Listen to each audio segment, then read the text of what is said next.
Greetings, non-feminist men and women of the world. Today is Monday, July 27, 2015. Welcome to episode number 57 of the Vanguard Report. On the Vanguard Report, we like to undermine the feminist worldview. You see, feminism is not simply a one-line definition on a page. It is an objective set of practices and conditions in the real world. It is a phenomenological thing, and it draws strength and cohesion from a mental image of reality, which is shared by its followers. They all got a certain picture of the world in their heads, a certain brain map of how things work, and what's what and what isn't what. And that is what defines feminism. And that is what we mean by the feminist worldview, a mental picture of reality shared by feminism's followers. The feminist worldview depends on a whole lot of continuous talking by the chattering classes which support said worldview. Oh my, how they do chatter! This endless stream of babble collectively defines what we might call a discourse. Every worldview has a discourse to back it up, a range of mutually reinforcing concepts and terminologies and buzzwords and catchphrases which define the boundaries of what is conceivable or what is deemed to be relevant. Simply stated, all discourse is a self-referential mind bubble defined by a range of ideas. So if you want to think outside that bubble, or better yet, explode it, you must introduce into the bubble certain alien ideas which violate the inherent structural logic of the discourse which defines that mind bubble. So by violating the inherent structural logic of the feminist discourse, we undermine the foundation of the entire feminist worldview, the entire feminist mind bubble. All of it. Straight across the board. That is what we basically aim to do here at the Vanguard Report. That is what we basically find interesting.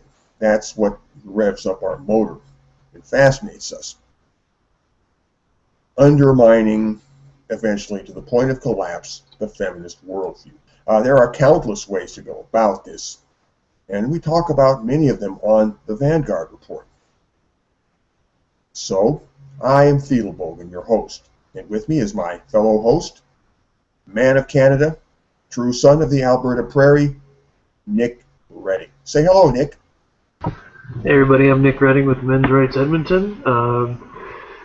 If you are in Edmonton or around Edmonton, or you know someone who's in or around Edmonton who's interested in men's rights or anti-feminism or in activism or big towel, hey, Fiedelbogen, can you mute your mic for a bit here? Yes, we're having issues beyond our control with noise. Just mute your end there, buddy. Give me a second. I'll mute.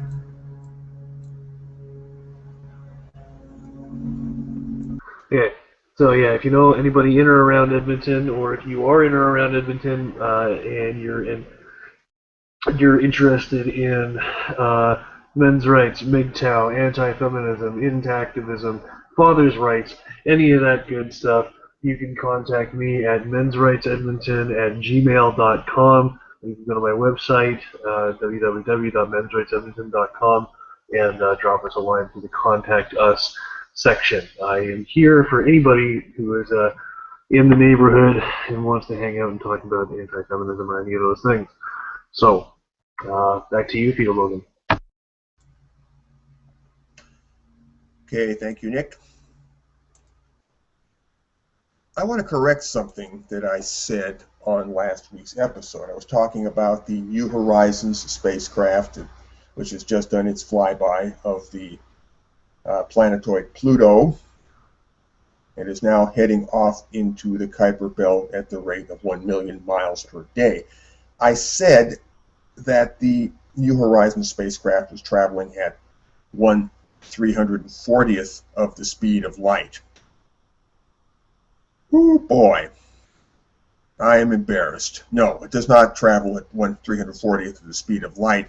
It travels at 1/8340th of the speed of light. I made a mathematical calculation error there. Was it? Did you think it was utilizing like warp engines or something?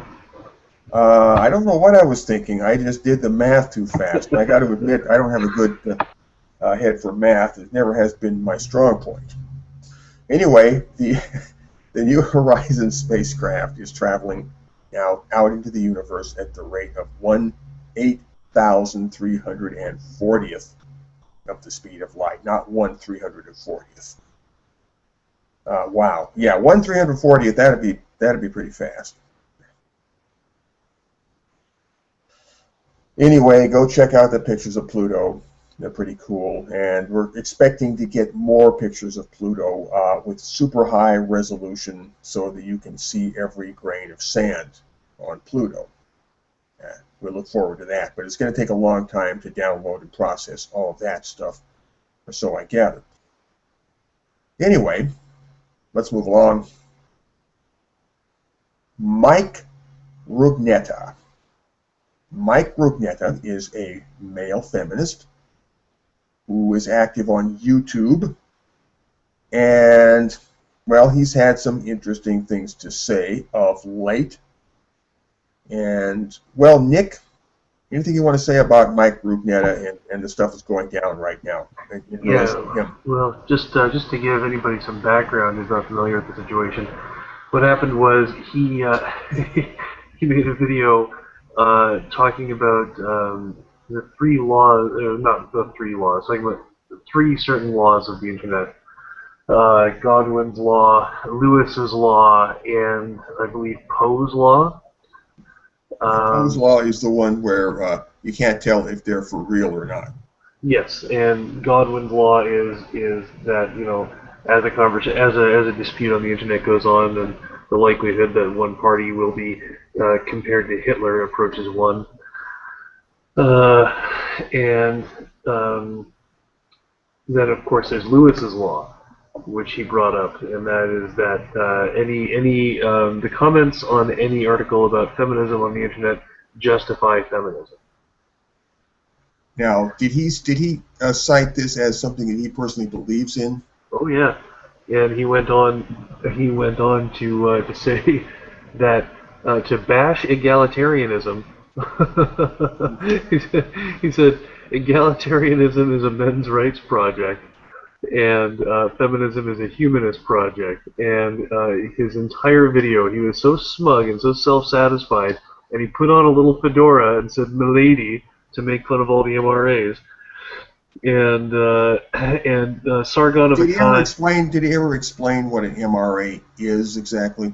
I don't know if he used the term MRA. I know that he talked about he talked about men's rights, and he used the fedora and the lady thing. And that's supposed to be devastatingly witty. I don't know what it is. I think what it is it's what we're going to be talking about a lot in this episode of the Vanguard Report, or at least an aspect of it, where they just they have this joke about MRAs wearing fedoras and saying "milady" apparently. Milady. And shit like that. Like when you see that. I think I've used the word, not that I'm an MRA, of course, but although I'm often taken for one, but I think I've used the word milady 10 times in my entire life and 8 times previous to just now. I don't believe I've ever worn a fucking fedora in my life. Well, I've never worn a fedora. I've actually tried on a fedora once, just in a store, and I saw a fedora there, and I put it on my head, stood in front of the mirror. It wasn't quite big enough for me, and it really didn't, you know, it wasn't me. Okay, I'm not a fedora person. Well, anyway. I mean, it's based on completely nothing. Like I can't imagine a single MRA or someone who would be confused with an MRA. I don't know who it is that wore a fedora and said "milady" as a means of. I don't know if any. As a tribal identification marker. Yeah, like let No. alone enough for it to be a fucking trend. But the yeah, so he did that, and then Sargon of Akkad, you know, kicked him to the curb, and then he made a video that was sort of halfway apologetic, and he was saying he didn't want to make fun of people, of course, talking about the MRAs, and he obviously clearly made fun of in the last one. And right now you're talking about just the most recent video. Well, he's come out with a couple of videos about minions and organic food, like minions from the Well, group. we're talking about the relevant ones here. Yeah, but basically he did one. Sargon of Akkad got after him, and then he did so. So then in relevant part here, we're talking about two videos, right? Yeah. So then he made a video, kind of a little bit backpedaling, maybe a little bit sheepish. And you know what? It wasn't. To be fair, he did admit that he was being a dick. He did do that much. So then I took that apart and I used that. Was that? Pardon me, Nick. Was that what you call an unapology? No, because I mean, when he said that what he was doing was, he apologized for being rude. It was an actual apology, not an unapology. Okay. But he is still using weasel words. He's still trying to look like he has the spine to take a side without actually doing that. Even though, well, no, that's not true. He has taken a side. It's feminism, but he's dodging a lot of points. You know, he's constantly quote unquote reclarifying what he's doing. Mm-hmm. Changing his position, shifting his goalpost a little bit, that sort of thing. Yeah, and this is a pattern that I see with these male feminists time and time again. Right? They come out with some video and they're so full of bravado because they think, oh man, like they're totally gonna take down this group on the internet that they're a bunch of total freaks and losers. They don't know who they're dealing with. Yeah, and then they have violated the principle of know thine enemy. Yeah, and they're so full of themselves and they feel like they're just gonna ride in like the king of the white knights, and then they everything they say is so stupid. That's the thing, because they're so self-satisfied, right? And so they go out, they make some completely idiotic video, they get torn limb from limb, then they kind of make like a sheepish, like halfway apology video, and then people respond to that. They say that's still not good enough, like Karen and I did. Like I did a video that was about 22 minutes long on that. Karen did a video that was about 48 minutes long. I saw that one. Tearing the guy apart. I recommend that.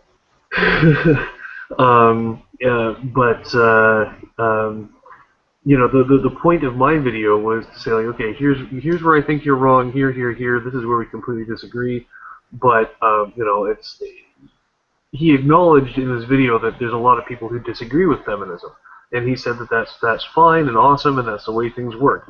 And I thought, well, great, we've got a feminist who's willing to recognize that even though they think that feminism is the bee's knees, the rest of us think it's the bee's sting.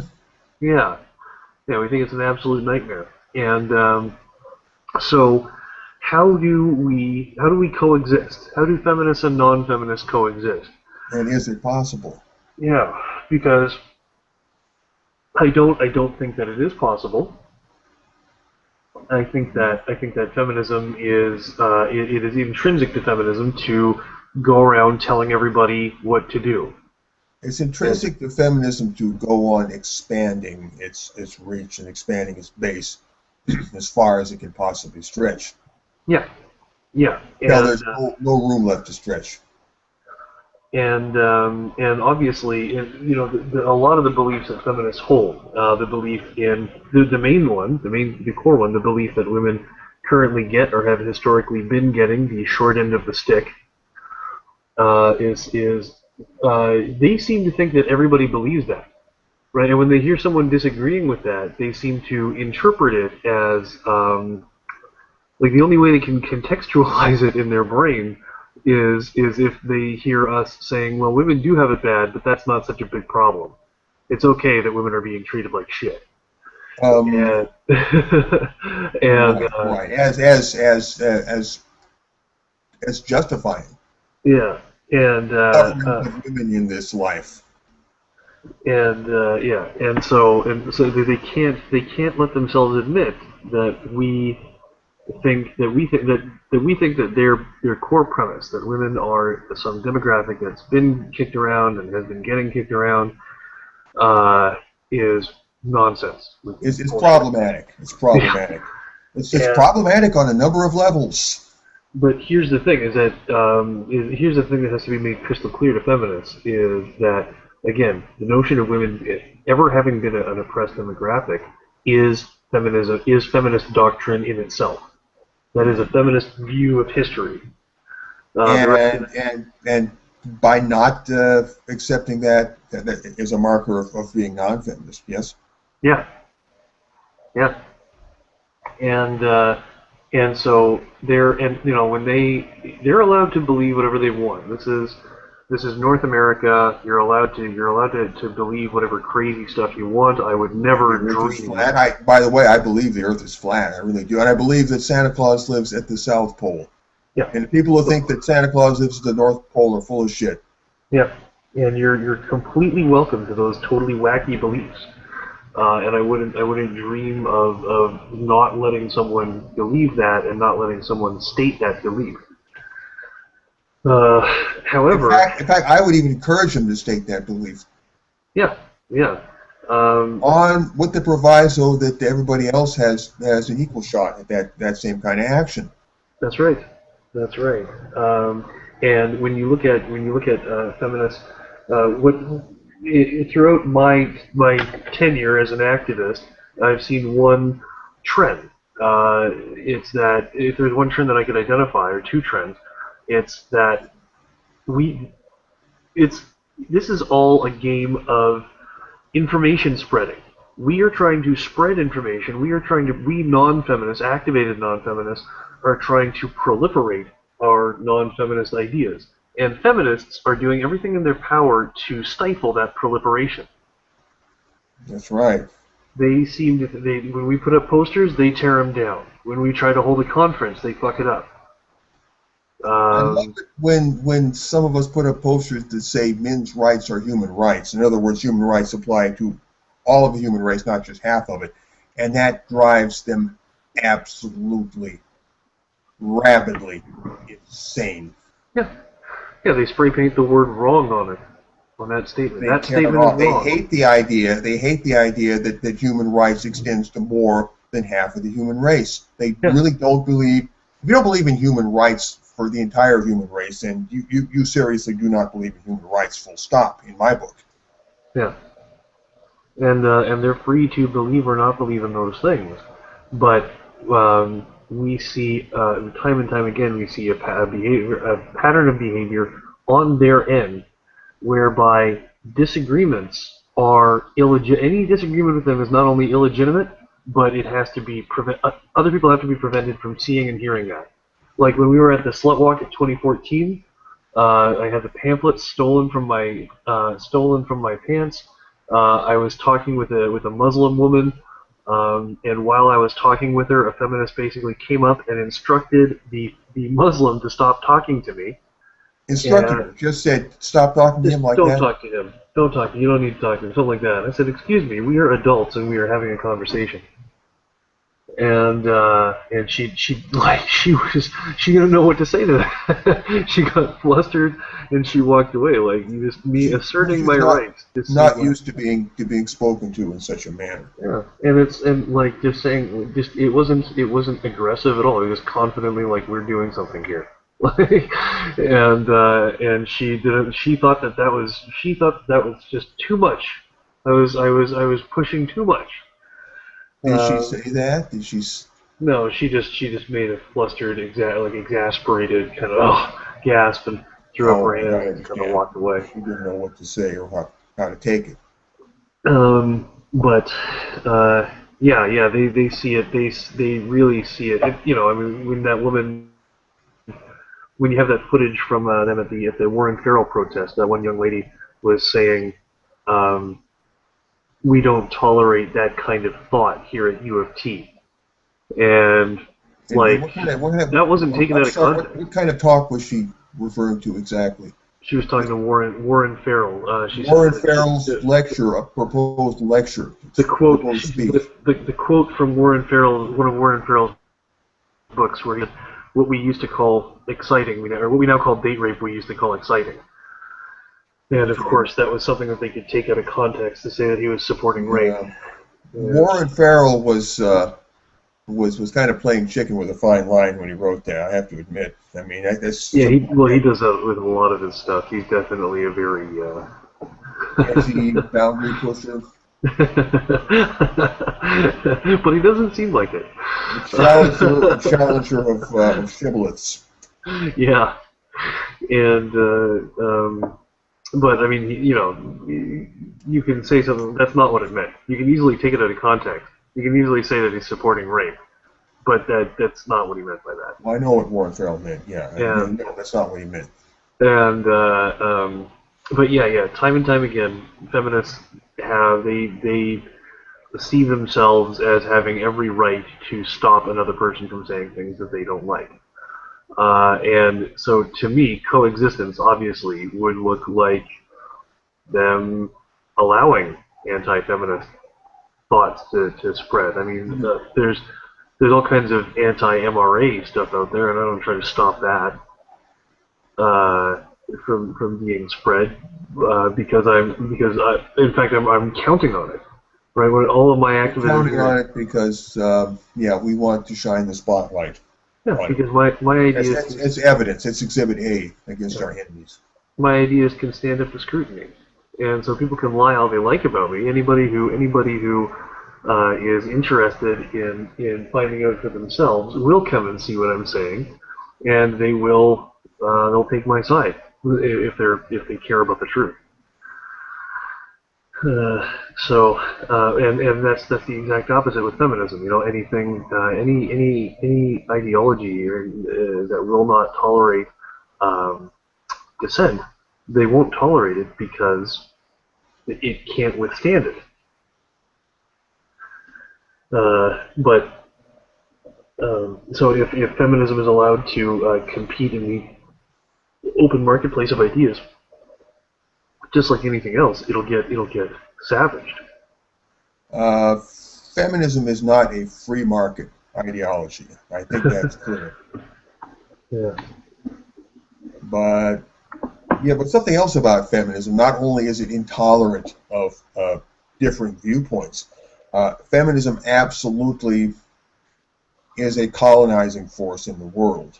Yeah. It is a proselytizing force. It absolutely has to reach out and convert more and more social territory um, to the feminist way of thinking, and exert social dominance over every possible social niche, and it's constantly pushing to do this.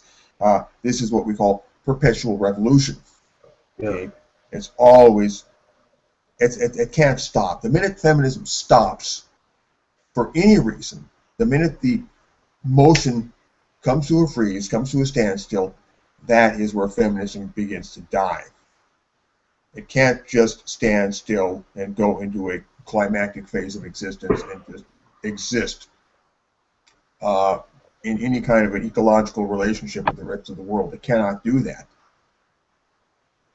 The minute it is barred from further expansion, blocked from further expansion, that's it. It begins to unravel and disintegrate. And that's the central fact that we need to deal with. That's what we need to look at and think about. And by putting out the idea of coexistence, we are, by implication, raising the specter of feminism's demise. Because they've been operating under the auspices of being tolerant of everybody, right? But when you give them the opportunity to come to the bargaining table, they never take it, because they're not going They're not going to talk to people like you and me, Nick, or people like Karen, or terrible like people. Sargon Akkad, and so on and so forth. They're going to talk to somebody less threatening. They're going to talk to somebody who agrees with them anyway. Yeah, but they're not going to expand by convincing people, right? They're not going to expand by convincing people that their position is reasonable. They're going to expand by shaming, by rolling over people, basically. Yeah, and shaming and guilting anybody who doesn't conform. And those people who get shamed and guilted, if that works on them, then they go out to shame and guilt other people who don't fall in line. It's absolutely authoritarian bullying, down to its most basic level. That it is. So, getting back to the present situation with Mike Rugnetta and the what do you call the Rugnetta challenge? Did you mention the Rugnetta challenge just now? No, I don't know what you're talking about. Yeah, we were talking about that, I think, before we went on the air. It's the challenge to any feminist out there, as you explained it to me, to sit down at the table and talk about coexistence. Yeah, I was kind of hoping to not let that out of the bag just yet, but yeah. I'm sorry if I let anything out of the bag, man. I apologize profusely. That's fine. It's not a big deal. So soon I'm going to be publicizing what I call the Mike Rugnetta Challenge, which is going to be a challenge that is open to any feminist or non-feminist to, really the challenge will be open to any feminist to come onto our program, or just to make a YouTube video or discuss how they see feminism achieving its goals without taking over the whole world, without seeing everybody on Earth convert to feminism, or at least everybody whose opinion matters convert to feminism. That in a nutshell is coexistence. And if they can't do that, if feminism cannot have its goals met by converting the whole world to its belief system, then that means they're not going to stop until everybody believes what they believe. And you can see how they've treated celebrities and politicians who have chosen to simply not identify as feminists. We have. So I wish that some of those celebrities had the moxie to stand up to it. Well, they're just trying to push their own career going, get their own career going, right? Like I can't really hold them responsible. I can't really hold Kelly Cuoco Sweeting responsible for just trying to live her life, and just thinking that she can appease the feminist mob by saying, I'm sorry, I owe so much to feminism, just appeasing them, right? Like, she's just trying to do her thing. They come along and give her shit for refusing the label. If she buckles, well, I didn't really have a lot of expectations from her in the first place. I don't place any on her because she's just trying to do her thing. So I do understand when people don't. But it would be nice if some of these people would grow a spine occasionally. It would, and Tom Hanks has come out making fun of manspreading. There's more and more people. You got like making fun of the concept of manspreading. You mean? Yeah. There's Jerry Springer or Jerry Seinfeld and Chris Rock and all these other comedians saying that that that they're not going to play at universities anymore because everybody's too easily offended. Uh, um, so there we are seeing some headway, and there is, of course, Adam Baldwin, creator of the Gamergate hashtag. And there is the recent court decision in California about the campus rape tribunals.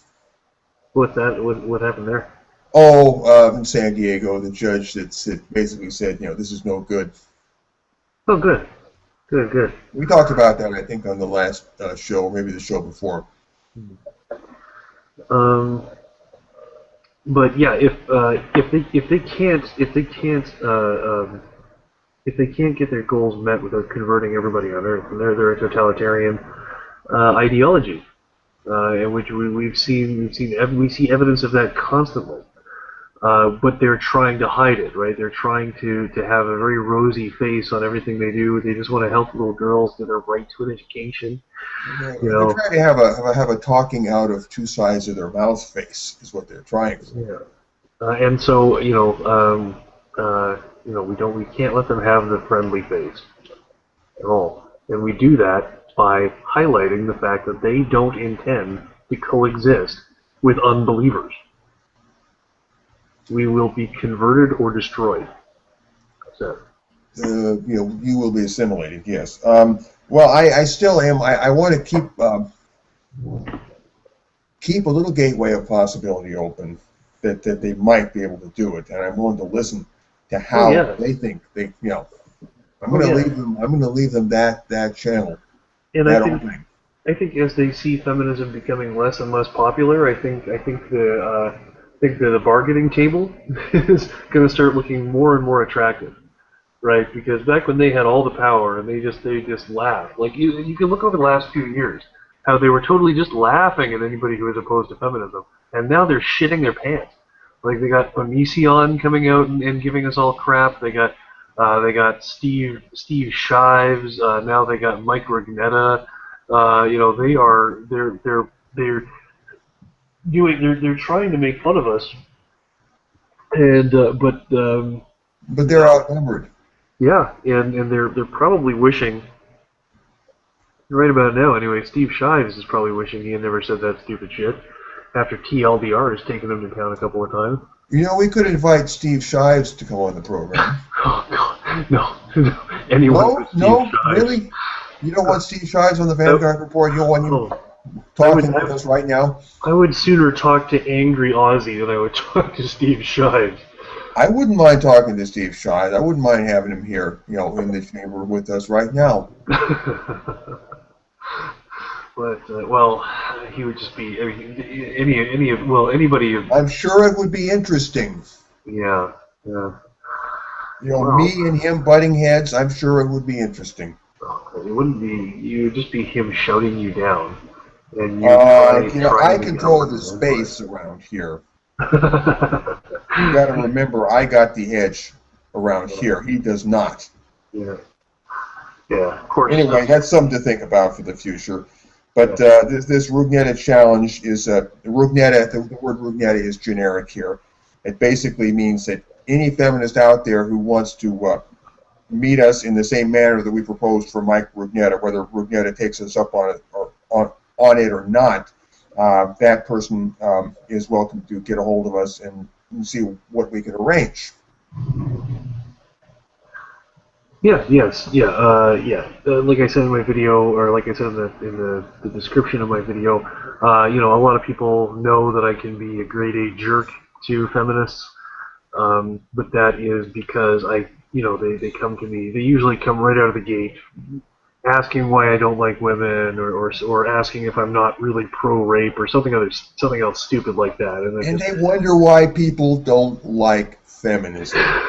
They can't figure it out. You treat people that offensively, and people don't like you. And now they're feeling butthurt because people don't like them. And they're trying to sell feminism. Yes, sell it, because it is a product, and they got to sell it. They're trying to sell feminism. They're trying to expand feminism. They're trying to win hearts and minds to feminism and make people think that feminism is a wonderful thing that's good for everybody, and look at the way they behave. And they can't believe that people turn them down. Well, that comes from believing that you can't do anything wrong. You cannot do anything wrong because you're right. If you're a right person, you can't do anything wrong. If you're Jesus Christ, you can't do anything wrong. Yeah, that's right. Anything that you do is thereby a by definition infallible. Yes. Yeah. They must think they are the Pope of Rome. Yeah. Well, certainly that fellow Hugo Schweitzer, the late and unlamented Hugo Schweitzer. Well, he's still around, but I mean, he suffered social death. But he definitely, I don't know where that guy got his pontification license from. He definitely thought he was the Pope, some kind of Pope anyway. Yeah, and I'm not too familiar with Hugo Schweitzer's work, but when you catch them, like, telling something that's obviously false, like when both Death and Taxes and Raw Story reported that my real name was Eric Duckman, but I was calling myself Nick Redding to sound cool, and people pointed out that Duckman was the name of a cartoon character from the 90s. All these people were like, "So what? You're focusing on something so little, like someone's name, When you catch them outright, the fact that they were wrong about something. Something so little, the fact that they're willing to play loosey-goosey with little things like factuality. Yeah. Yeah, but it doesn't matter that they said something wrong. You're just nitpicking. You're just being a jerk for pointing out what they got wrong. It's and even said something that denigrated you in a small way.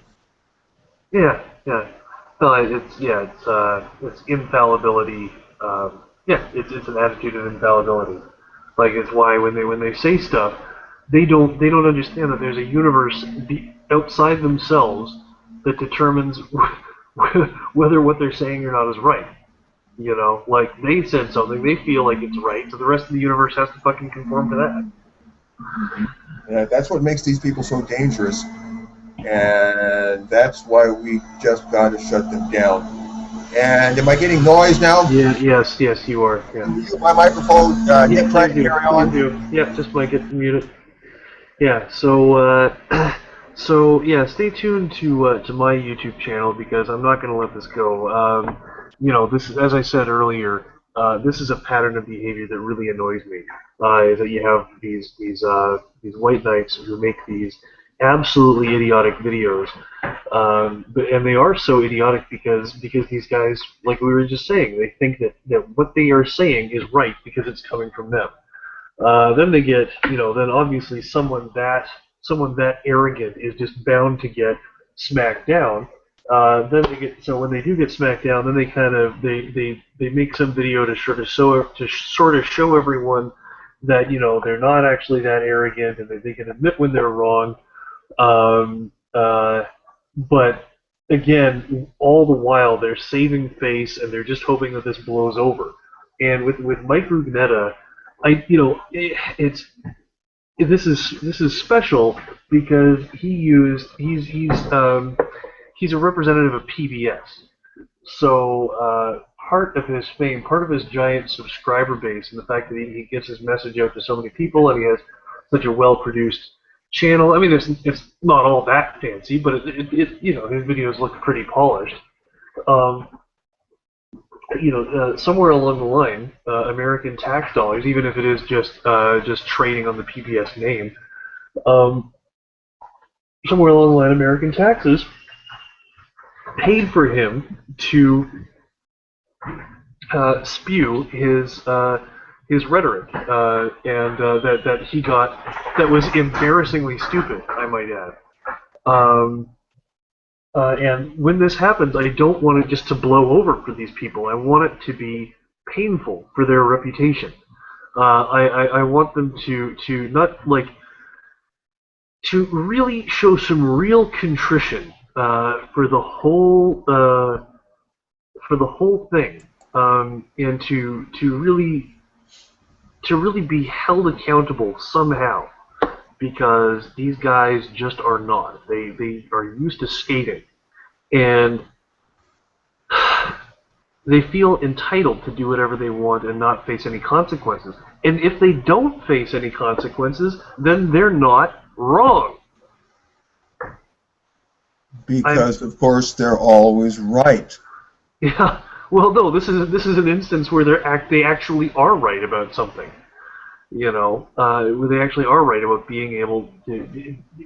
Like they've ruined the concept of privilege, or they're calling everything that everybody does privilege. But when you look at their behavior, they're like spoiled fucking rich kids, who just run around the neighborhood doing whatever they want to anybody, and they are above reproach. They are above the law. They do have a tendency to be upper middle class and college educated. That is true. So, yeah, it's a tendency, although it's not a rule. It's a tendency. Of course, it is a tendency, but it's a pretty strong tendency. Yeah. And they tend to cluster in urban enclaves, such as Brooklyn, and large patches of Seattle. I would say about half the whole city of Seattle is a social justice warrior enclave. Yeah, and so because there's so many of them, then any transgressions that any one of them against a member of the outgroup can be forgiven, because they can retreat from out of neutral space, out of the world, into their own belief system, which is them against everyone else, because they're so much smarter and cooler and hipper. But yeah. So in order for us to be an entity that they have to compete with, that it is important for us to be an entity that they have to compete with. An element that they have to factor in, and they have to show some regard for, some respect for.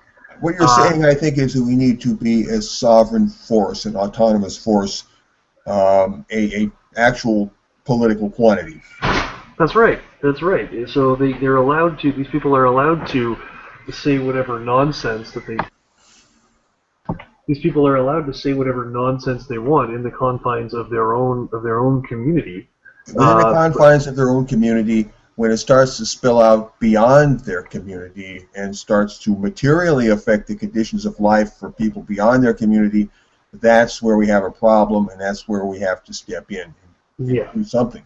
And in that excellent Note Hub article that I keep referencing, the one about social justice warriors versus channers, they talk about how social justice warriors, when they go into communities outside their own, they expect everybody else to recognize their values, but they their authority, in a word, their moral authority, a cultural authority.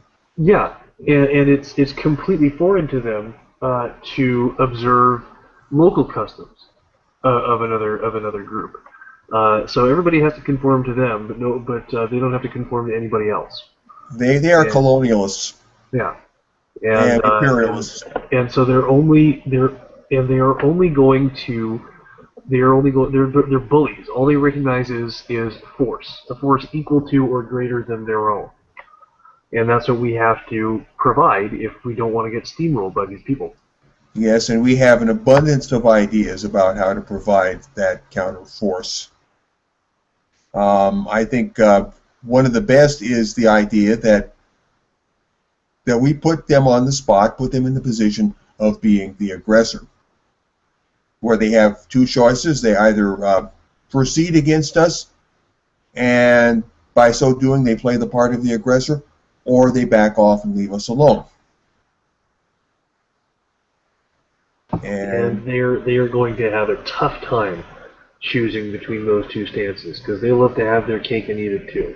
They love to appear nonviolent and tolerant and inoffensive, while actually fucking everybody up who doesn't agree with them. They are potentially latently violent, or have the the capability of it. They've got the wolf inside of them, and when the wolf will come out. I mean, you push them far enough, and they will actually openly, nakedly become violent. Yeah, well, you don't have They were on the point of it. They were on the point of it in Toronto there on more than one occasion. Yeah, you don't really have to push them that hard. It's not about pushing them. It's about disobeying them. That counts as pushing them. Well, yes, but only because they are cluster B personality disorders. They can push everybody else around, but when someone says, "Hey, you can't push against me," they see that as you pushing against them. Mm-hmm. Well, we know how they work. That's called reversal. Yeah. Reversal is what they do. Yeah. Anyway, so just to wrap up this thing about Mike Rugnetta, we'll say once more, Mike Rugnetta, male feminist of YouTube, is invited to be a guest with us on the Vanguard Report. We've got anywhere up to 2 hours to talk about the issue of coexistence between the feminist sector, that's people like me and Nick, and literally billions of other people around the world, and the feminist sector, which is a rather smaller portion of humanity. Can these two groups cohabit on the same planet without one living at the expense of the other?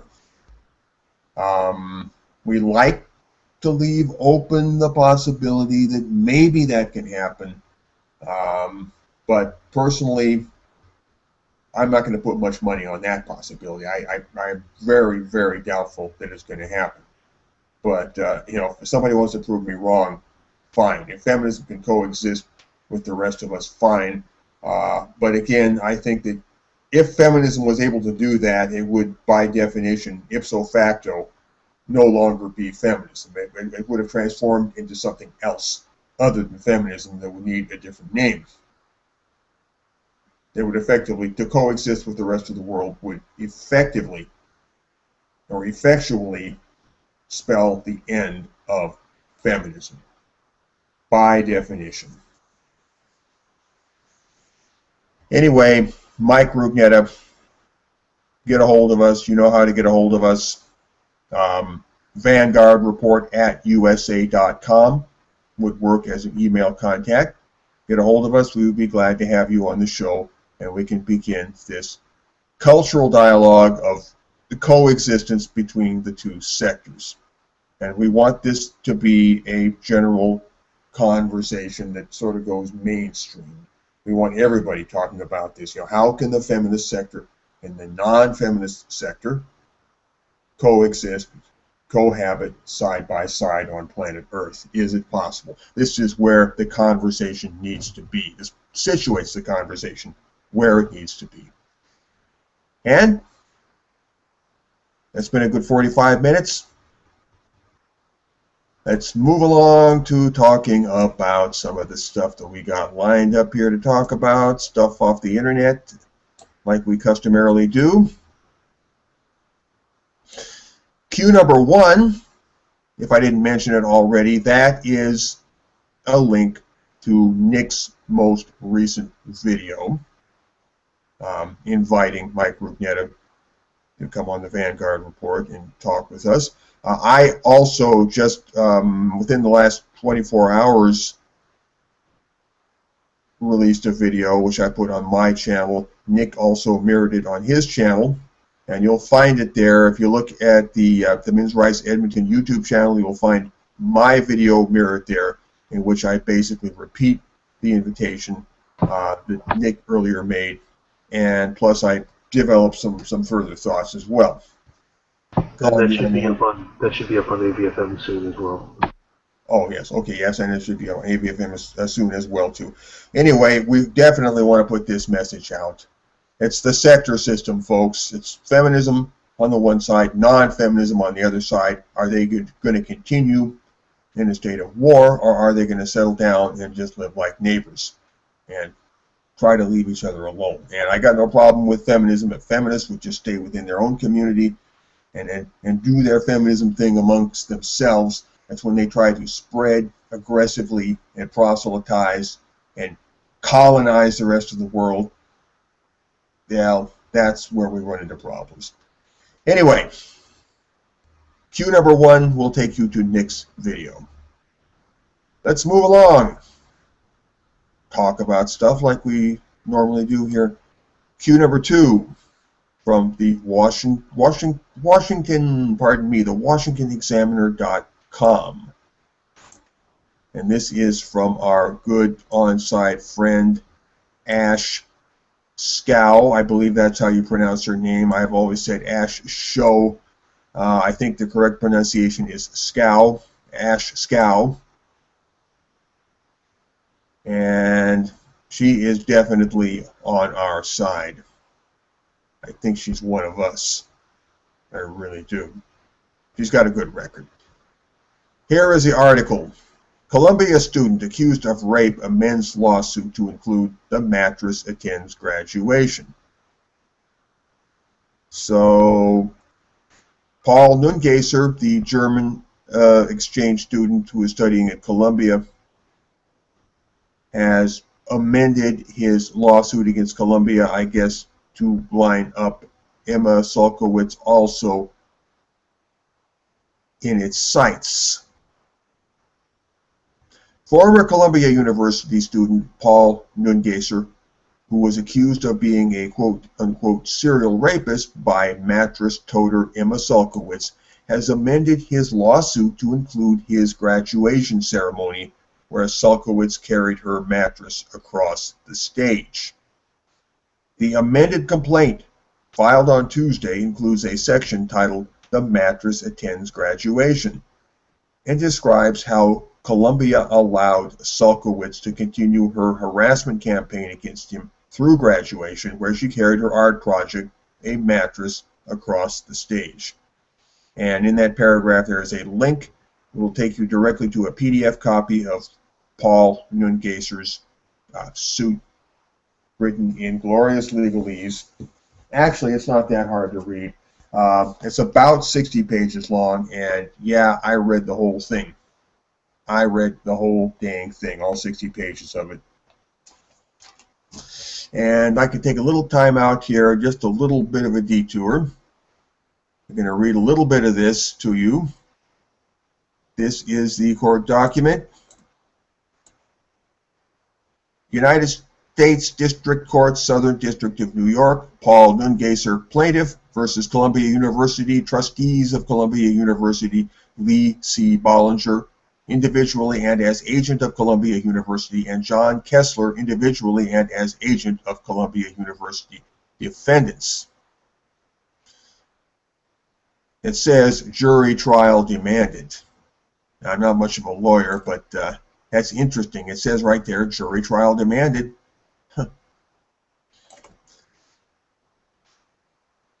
Preliminary statement. 1. This is an action for damages, injunctive relief, and declaratory relief against defendants, Columbia University, the trustees of Columbia University, Columbia University's president, Lee C. Bollinger, and Columbia University's visual arts professor, John Kessler, for their acts and omissions with regard to Paul Nungesser in violation of both federal and state law, which have significantly damaged, if not effectively destroyed, Paul Nungesser's college experience, his reputation, his emotional well-being, and his future career prospects.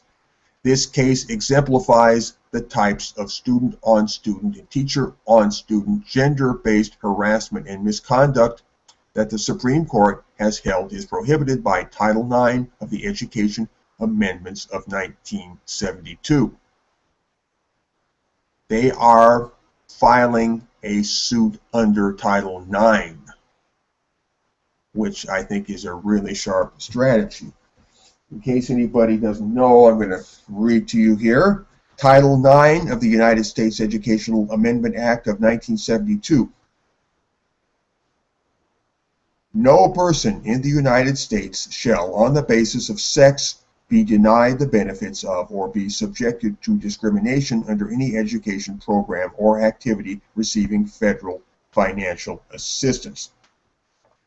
And Columbia evidently is an institution that receives federal financial assistance.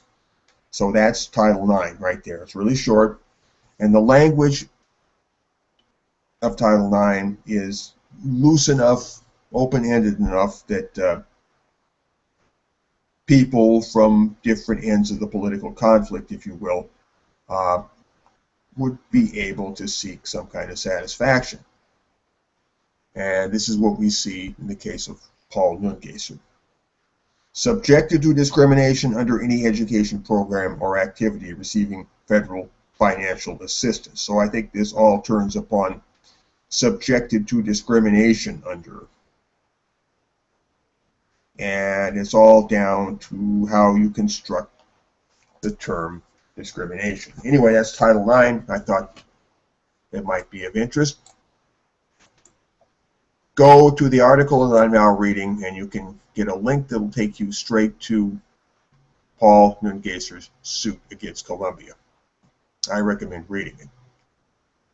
To carry on with the article now, in the weeks and months before graduation, Paul reached out repeatedly to Columbia administrators requesting detailed information regarding whether defendant Columbia would allow Emma to carry the mattress at the graduation ceremony, the lawsuit says. Despite repeated requests, defendant Columbia refused to provide him with any information.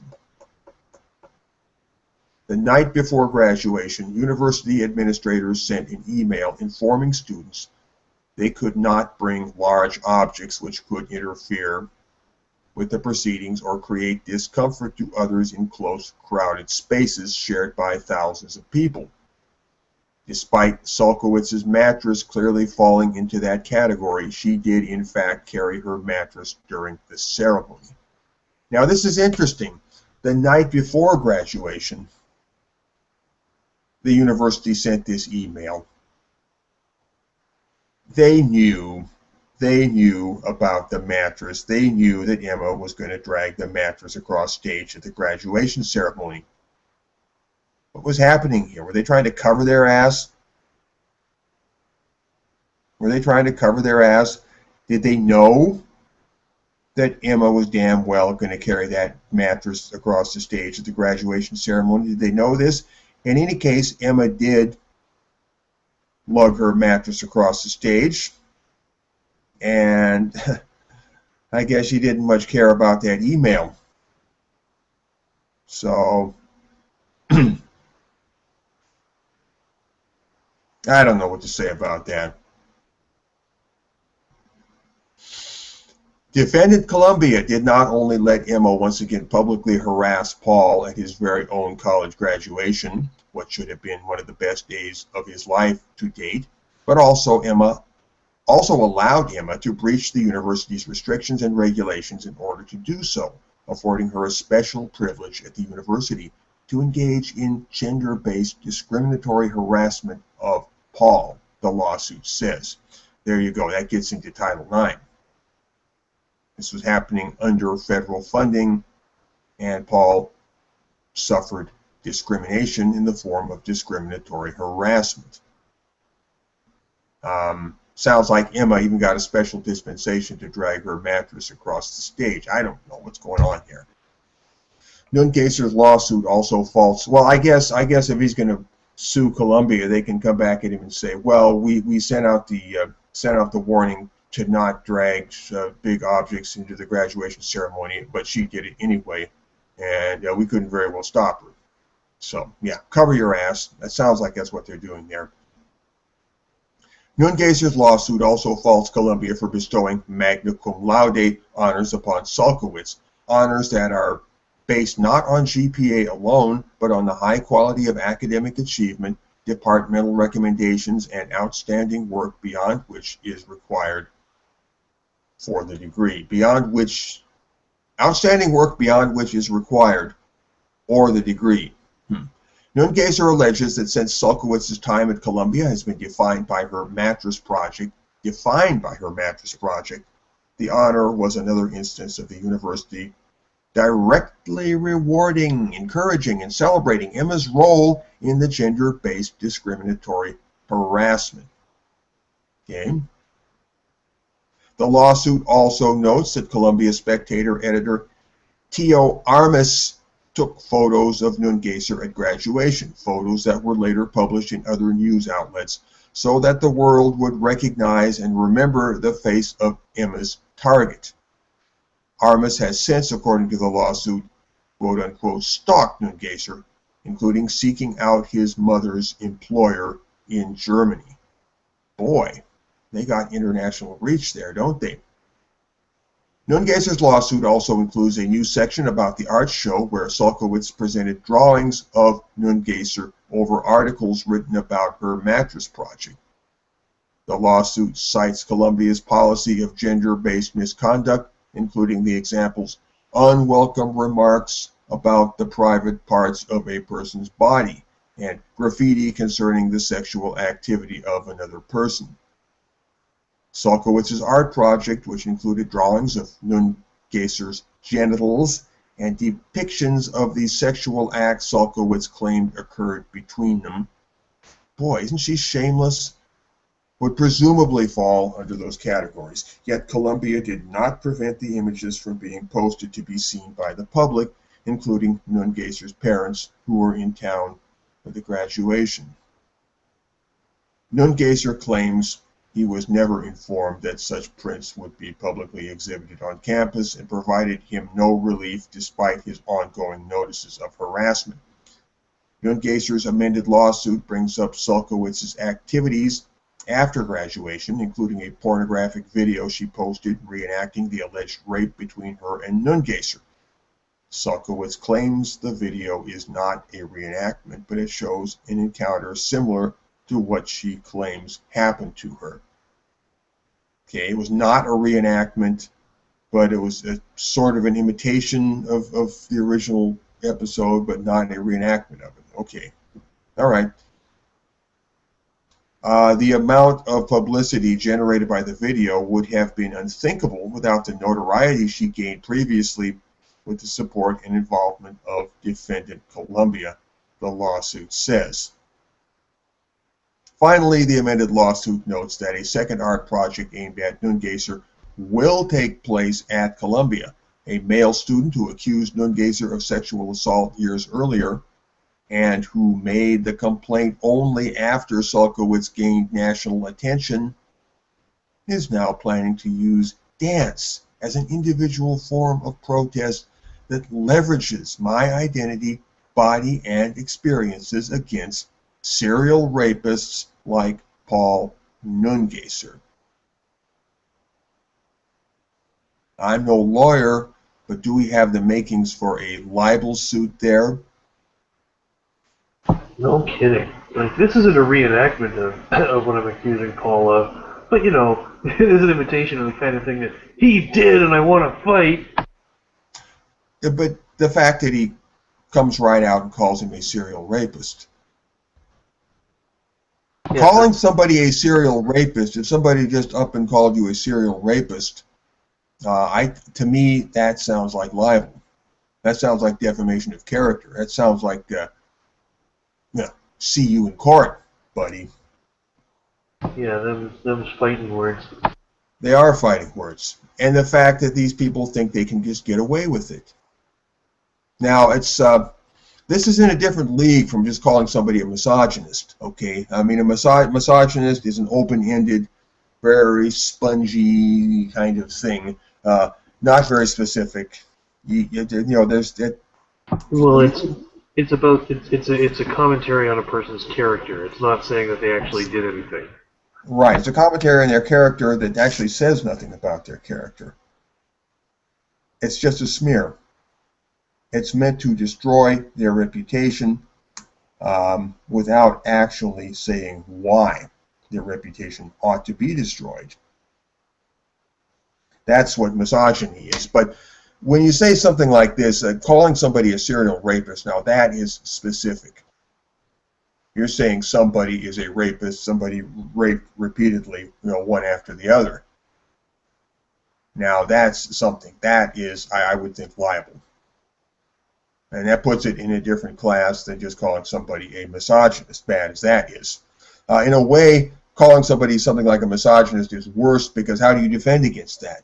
Whereas if somebody calls you a serial rapist, you can come back at them and say, prove it, buddy, and I'll see you in court, buddy. But the fact that this person thinks they can just get away with it. This male student, is he a feminist? Does he identify as a feminist? Oh, well, we don't know. We don't know. It doesn't say here. Of course, it is really, really vitally important, pertinent, relevant to know whether this male student, unnamed male student, considers himself a feminist. That would throw a very significant light on what's happening here. So, this male student, who we speculate is a feminist, has gone out and accused somebody of being a serial rapist. Just up and said it. Okay. Look at the pattern here, folks. Look at the pattern. Yeah, the pattern is, as usual, when someone gets accused of some horrible crime against women, usually rape or domestic violence or something like that, being innocent isn't enough. Like not even ever having been in the same room as the victim isn't enough. Like, people still want your head. You've been accused. People want your head. It shocks me that more people don't have a problem with this. Well, maybe they do, but they just haven't got a voice. Maybe they're quietly out there in their millions, thinking how bad this is, but what can I do about it? Yeah, and they're unaware of the fact that there is a resistance to this kind of thing, which is why it's really incumbent on anybody who believes that this is a serious problem that has to be resisted to do something to let other people know that they're not alone. Let them know that they're not alone. Because feminists will put it in the public square. Yeah, feminists will make you feel any opposition to them. If they can, they will make you feel like you're a lone psycho. Like there's only a few handful of weirdos like you out there, and you should be ashamed of yourself. You're not going to do anything, and no one's ever going to listen to you, and no one's ever going to like you if you keep on talking this way.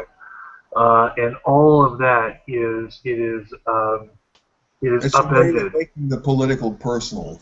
Yeah, but all that whole illusion is shattered when there is a community based on not conforming to feminist dogma, not being pushed around by these people. A shared political focus.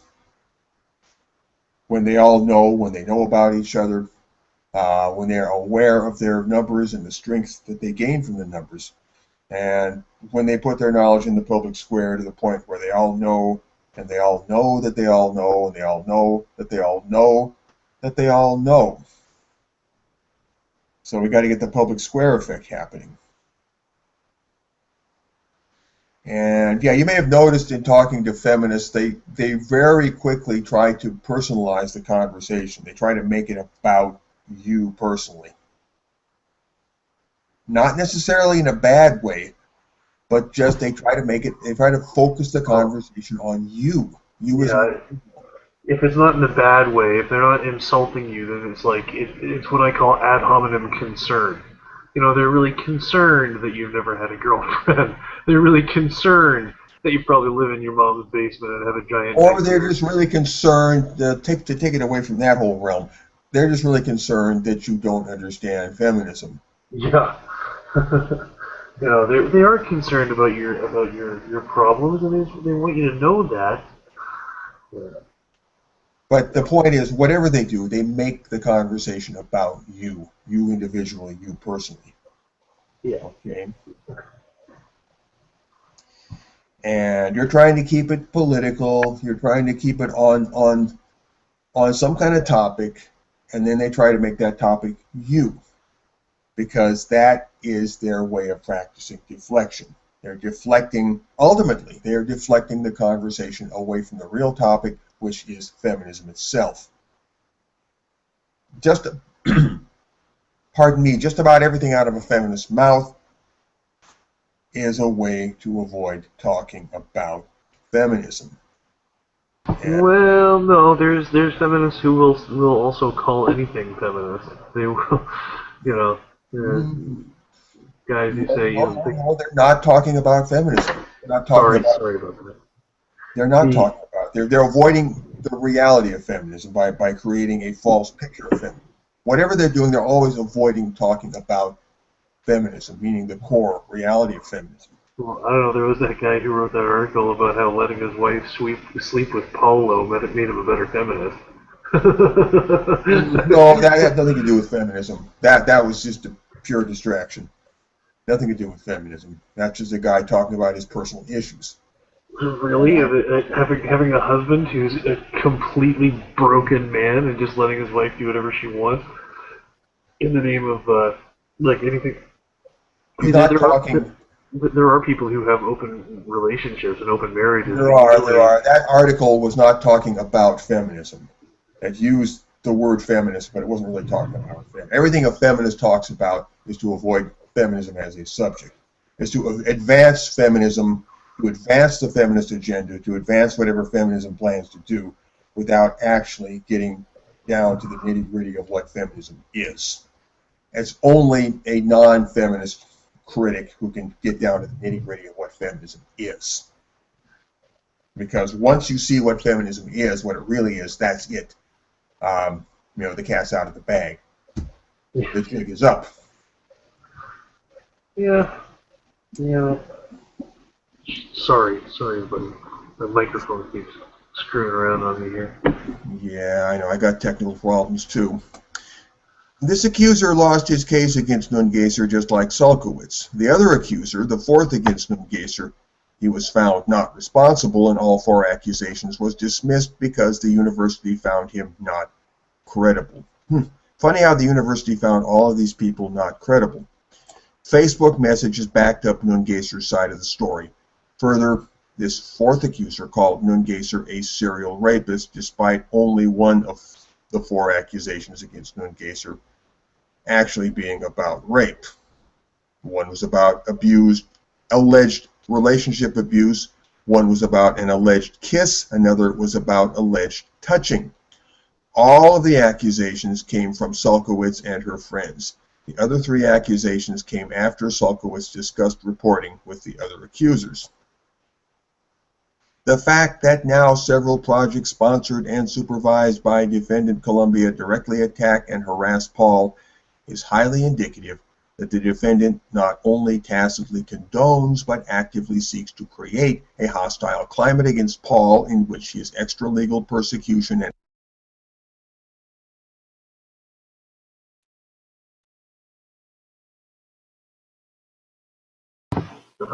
Did Feedelbogen just drop out?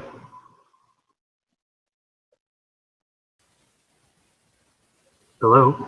Yep. Looks like Feedelbogen lost his feed there. Oh boy. Okay. Well, I don't have the thing that he was going to be reading from.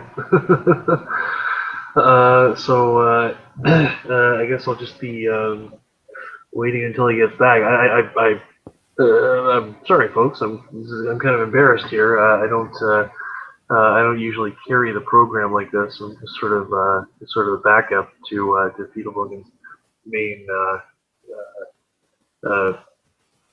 I'm just sort of a sidekick here. I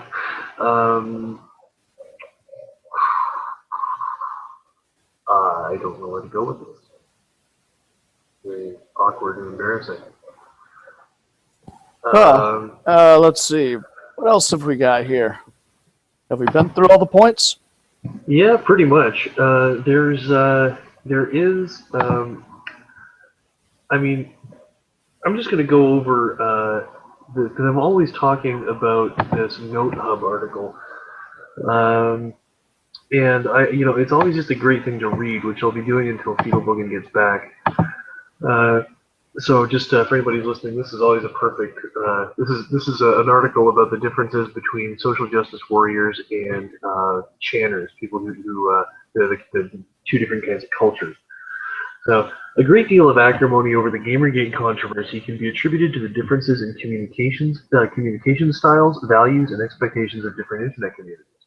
This problem is quite general, and we can expect to see it arise more often in the future as internet citizens self-select into communities of millions. Parentheses, who the fuck is Arcade Fire? Within the Gamergate controversy, the most alien and perplexing communities are channers and social justice warriors, or SJWs. This essay will examine SJWs as a subculture distinct from the social justice movement. Channers are deliberately, perpetually, maximally vitriolic and distasteful as a way to shield themselves from marketers and schoolmarms. This allows them to discuss mundane topics like video games and anime while insulating themselves from certain aspects of broader normal culture like inauthenticity, pervasive branding, or perpetual outrage. Channers might seem angry all the time, but this is in part a way to drown out outrage cues. In contrast, social justice warriors are cultural imperialists who are hypersensitive to transgressions against their own cultural norms, even within completely foreign groups. Meanwhile, they attach little importance to their own transgressions against the rules, values, or laws of the non-social justice warrior communities they operate in. Just as an aside, I was raised with social justice warrior values, and I remember being the self-righteous little prick who didn't care about anyone else's values and felt perfectly justified in pontificating, anti-racism, anti-sexism, etc. to people who just didn't want to fucking hear it. Social justice warriors escape consequence for their behavior through backroom networking with local community leadership and or public shaming to outside communities. If you're reading this, it's likely because you've noticed your community leadership has suddenly and arbitrarily started enforcing unstated rules imposed by outsiders while giving certain maligned members exemption from community rules. Sorry, I accidentally deleted that. Listen and believe. It must be understood that social justice warrior culture operates on a hierarchical hub-and-spoke communications model. There are vetted opinion makers who broadcast messages to their fans. Interestingly, social justice warrior Brian Keegan's analysis seems to indicate that different anti-gamer broadcasters have mostly non-overlapping fans. This essay considers the anti-gamer movement to be a subset of social justice warrior leaders who broadcast a shared derogatory message about gamers and their followers. Keegan's analysis seems to contain a catch-22 that's worth noting. Why would Keegan say that low levels of engagement with anti-gamers indicated insularity by gamers, and simultaneously that high levels of engagement indicated harassment? I think the answer is the unstated preconceptions he brings with him. Keegan's problem isn't with the level of engagement per se, but with the failure to engage within the semi-broadcast model normalized and expected by social justice warriors. That's another point that I really want to cover about dealing with them, is that they see any form of interaction that isn't that doesn't meet with their expectations as inherently transgressive. Like they are the universe. There is them. Anything beyond them is just plain wrong. Sea lioning. In the SJW hierarchical model, there's a certain level of passivity expected of non-vetted conversants. You can compare this to lurk more in Chan culture. Lurk more is used when someone reveals an ignorance of local custom and history. SJWs are unique among internet communities in that they want their own customs to be the default everywhere. They take the social justice tradition of safe spaces and suggest that every space should be a safe space, i.e. everyone needs to conform to social justice warrior culture.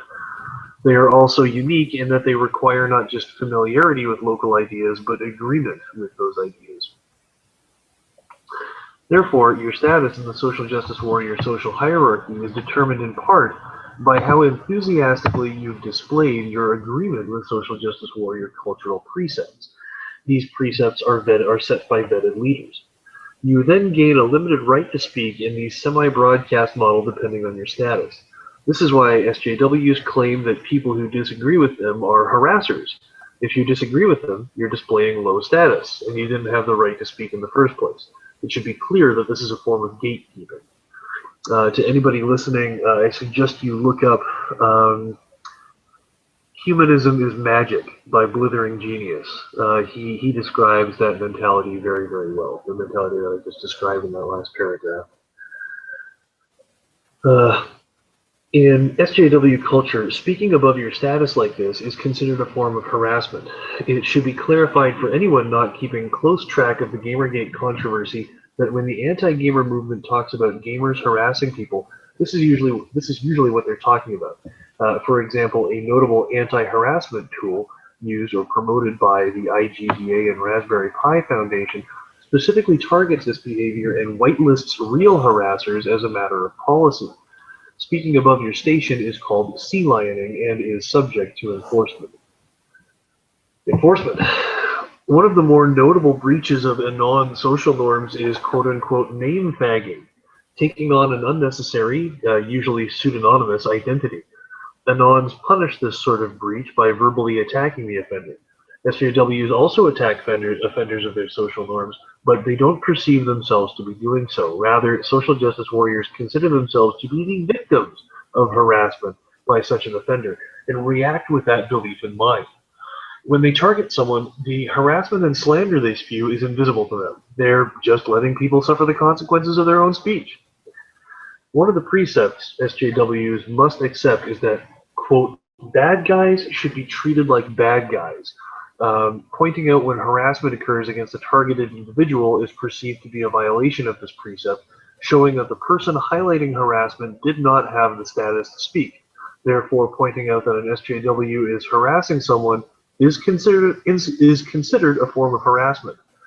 And that, if anybody remembers back to Ryan Vanderhoek's response to the video that he made regarding Men's Rights Edmonton's presence at the 2013 Slut Walk, he said that Ann Coulter deserved to be roadblocked because she was evil. That was it. He didn't give any other reason. He just said she was evil. And he asked if this dude, referring to Warren Farrell, if this dude had his right to free speech, and then concluding with, well, maybe, right? Because it's up to them. It's up to them. Bad guys should be treated like bad guys. This is where we're coming from with them. Fetal Logan and I discussed earlier in this episode that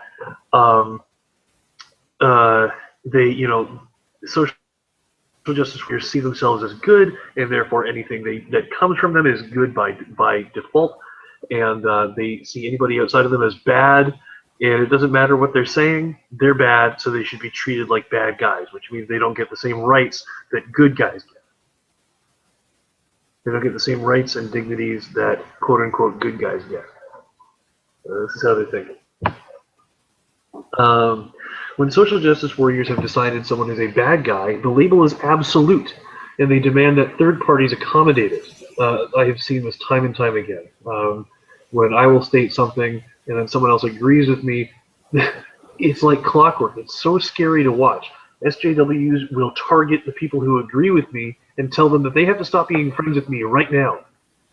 Right? They're programmed to stop the spread, not to deal with the person, the individual in question. It's horrifying. But yeah, when social justice warriors have decided someone is a bad guy, the label is absolute, and they demand that third parties accommodate it. In particular, they will shame central authorities with often unrelated bad PR unless those authorities dispose of consistency and due process to arbitrarily carry out demands. SJWs are not willing to openly state that they oppose rule of law and operate through non-government authorities. That's not true. The cops are quite happy to lie for social justice warriors and not enforce laws when social justice warriors are breaking them. Arbitrary authority. A common social justice warrior complaint is that some privately owned system is enabling a violation of their social norms. We've seen this recently with Steam, Patreon, and DriveThruRPG. It is perceived that enabling such a violation makes the system oppressive, and that administrators of these oppressive systems are sociopaths. The administrator is, from their own perspective, just trying to be non-arbitrary. SJWs correctly point out that there is a selfish or pragmatic component to this. Services like Steam or Patreon know they won't be trusted with a monopoly if they're seen to act arbitrarily. For example, it is thanks to SJW lobbying that furry and BDSM artists on Patreon now need to be concerned that they're one bad PR day away from having their livelihoods destroyed, and this may discourage them from relying on the service for the majority of their revenue. However, this non-discrimination under the rules is also part of a broad public part of public values, and therefore, and there is definitely a moral component to it. It's unclear to me whether SJWs don't understand public values or just don't agree with them. It is my opinion that it is neither. It's neither social justice warriors don't understand public values or just don't agree with them. They just don't care. They can agree with them, disagree with them, whatever fits the situation, whatever makes the people, whatever greases the palms of the people they're talking to in the moment. Kafkaism. Most organizations that want to be trusted will avoid any appearance of arbitrariness like the plague. A notable exception is Wikipedia, which has adopted a culture of arbitrariness and gatekeeping. This culture is so entrenched that the Wikimedia Foundation has fundraised in a way that implies it's a positive feature of Wikipedia. The particular way that Wikipedia gatekeeps with bureaucracy is illustrative because it's become a common social justice warrior tactic. In the context of Wikipedia, unblockables are commonly defined to be editors who are immune to the consequences of their rules violations because of bureaucratic abuse and connections. However, this on its own does not make them interesting. The interesting property of unblockables is their ability to navigate the bureaucracy to achieve an arbitrary desired outcome. As Auerbach points out in his Slate article linked above, this produces a negative feedback loop where unblockables use their influence to gatekeep, resulting in the accumulation of more influence for themselves. This is the pinnacle of arbitrariness and the pinnacle of social justice warrior goals and ideology. To interject, that's because everything with them is a fucking popularity contest. Everything with these people is how much they like you or dislike you, and everything else flows from there, flows from that decision.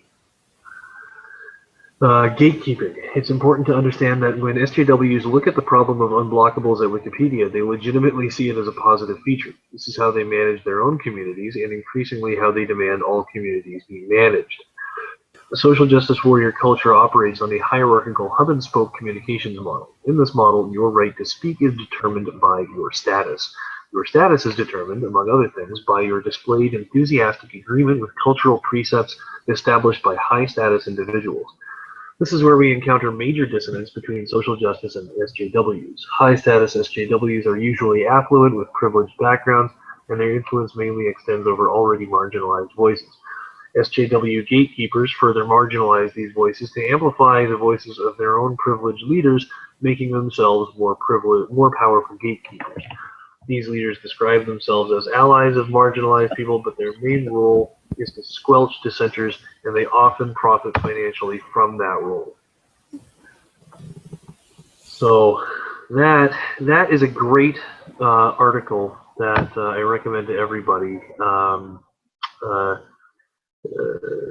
If anybody wants a link to that, I guess I'll make sure that it's in the permanent YouTube copy of the show. It's a shame that Fiedelbogen isn't here to see us out, but I guess we've gone on for an hour and a half. James, is there anything you want to add? No, I've got nothing else to add other than the regular thing I always tell people, and that is, folks, take the red pill. Yep, and as usual, just to remind everyone, I'm Nick Redding. I can be contacted through the Contact Us section of www.mensrightsedmonton.com or mensrightsedmonton@gmail.com. And if anybody in or around Edmonton who wants to FTSU, you got a friend in me. So that's it for this week, folks. Have a good night. Have a good week. Do remember, feminism is what we say it is. It certainly is. I should have mentioned that, but that's Fiedelbogen's line. All right. Have a good one, everybody. Good night.